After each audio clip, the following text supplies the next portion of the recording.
ಇದರಲ್ಲಿ ರೈತರಿಗೆ ಈಗಾಗಲೇ ನಾವು 3 ಸ್ಕೀಮ್ಗಳನ್ನ ಅನೌನ್ಸ್ ಮಾಡಿದ್ದೇವೆ. ಅದರಿಂದ ರೈತರಿಗೆ ಅನುಕೂಲ ಅಂದ್ರೆ ಅವರಿಗೆ ಅಗ್ರಿಕಲ್ಚರ್ ಲೋನ್ ತೊಗೊಳಕ್ಕೆ ಅಷ್ಟೇ ನಮ್ಮಲ್ಲಿ ಬರ್ತಿದ್ರು ಮೊದಲು. ಮತ್ತು ಬೇರೆ ಬೇರೆ ಸಾಲ ಬೇಕಾದರೆ ಬೇರೆ ಬ್ಯಾಂಕಿಗೆ ಹೋಗ್ತಿದ್ರು. ಅದನ್ನು ಬಿಟ್ಟು ನಮ್ಮ ಬ್ಯಾಂಕ್ನಲ್ಲೇ ಎಲ್ಲ ಸಿಗಲಿ.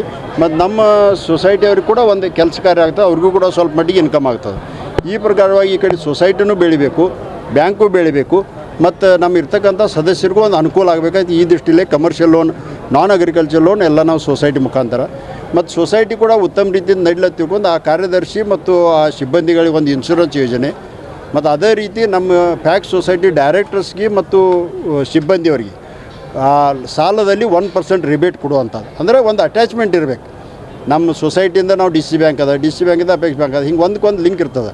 ಅದಕ್ಕಂತ ಒಂದು ಅಟ್ಯಾಚ್ಮೆಂಟು ಇರಬೇಕು, ಒಳ್ಳೆ ರೀತಿಯಿಂದ ಕೋಆರ್ಡಿನೇಷನ್ ಇರಬೇಕು.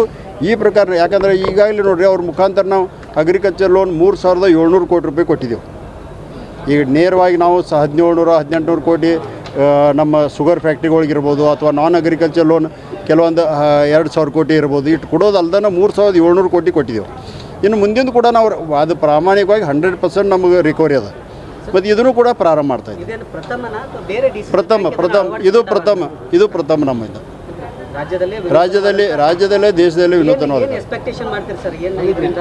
ಅಲ್ಲ, ಅದೇ ಹೇಳಾಗಿದ್ದೇನೆ, ರೆವೆನ್ಯೂಕ್ಕಿಂತನೂ ಒಂದು ಟರ್ನ್ ಓವರ್ ನೋಡಿ. ಯಾರಿಗಾದ್ರೂ ನಾವು ಸಾಲ ಕೊಡೋರು ಇರ್ತೀವಿ, ನಮ್ಮಲ್ಲೇ ಬ್ಯಾಂಕಿಗೆ ಬಂದ್ರೂ ಕೊಡ್ತೀವಿ, ಅಲ್ಲಿ ಅದನ್ನು ಕೊಡ್ತೀವಿ. ಅದೇ ನಮ್ಮ ಸೊಸೈಟಿ ಮುಖಾಂತರ ಹೋದ ಅವ್ರಿಗೂ ಕೂಡ ಸ್ವಲ್ಪ ಇನ್ಕಮ್ ಆದ, ಅವ್ರಿಗೂ ಕೂಡ ಇದೆ.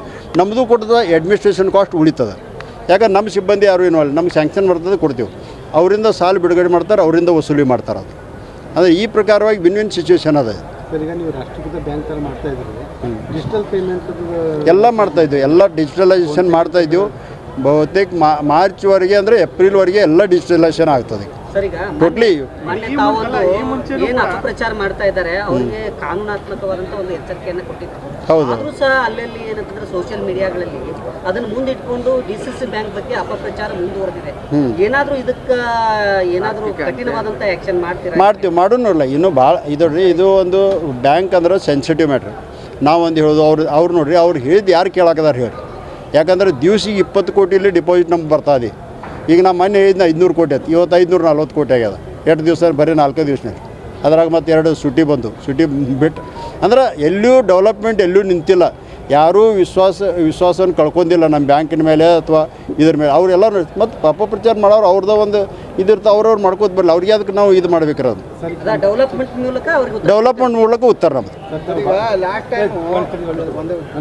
ನಾವು ಭಾಷಣದಲ್ಲಿ ಒಂದು ವಿಷಯ ಪ್ರಸ್ತಾಪ ಮಾಡಿದ್ವಿ, ಈ ಅಪಪ್ರಚಾರದಿಂದ ಒಂದಿಷ್ಟು ಡಿಪಾಸಿಟ್ ಸಮಸ್ಯೆ ಆಯಿತು. ಬಟ್ ಈಗೆಲ್ಲ ಅಲ್ಲ, ಹಿಂದೆ ಅಂದರೆ ನಾವು ಯಾರೂ ಬೋರ್ಡ್ ಇದ್ದಿದ್ದಿಲ್ಲ ಅವಾಗ ಎಲೆಕ್ಷನ್ ಟೈಮ್ನಲ್ಲಿ. ನವಂಬರ್ 10 ನಾವು ಚಾರ್ಜ್ ಏನು ತೊಗೊಂಡಿವ್ರಿ, ಅಲ್ಲಿಂದ ಸತತವಾಗಿ ನಮಗೆ ಏರ್ಕೋತಾ ಇದೆ. ಅಂದರೆ ಬರೀ ಮೂರು ತಿಂಗಳು 10 ದಿವಸದಲ್ಲಿ ನೋಡಿರಿ, 544 ಕೋಟಿ ಇವತ್ತಿಗೆ. ಅಂದ್ರೆ 12ನೇ ತಾರೀಕು ನಾವು ತೆಗೆದ್ರೆ 544 ಕೋಟಿ ಹೆಚ್ಚಾಗಿದೆ. ಈಗ ಇದಕ್ಕೆ ಒಂದು PKP ಎದ್ದವರು ಒಂದು ಡಿಮಾಂಡ್ ಇಟ್ಟಿದ್ದು ಕಳೆದ ಸಭೆಯಲ್ಲಿ.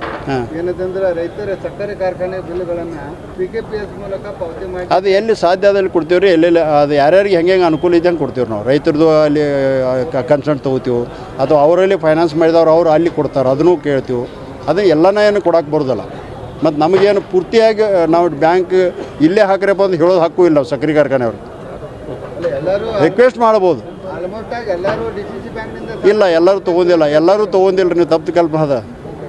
ಎಲ್ಲರೂ ತೊಗೊಂಡಿಲ್ಲ. ನಮ್ಮಲ್ಲಿ ಎಲ್ಲರೂ ತಿರುಗಿ ಹೋಗಿದ್ದಾರೆ, ಎಲ್ಲ ಬೇರೆ ಬೇರೆ ಕಡೆ. ಈಗ ನಾವು ಮತ್ತೆ ಕರಿತಾ ಇದ್ದೀವಿ, ಅವ್ರಿಗೆ ಕೊಡ್ತೇವೆ. Thank you.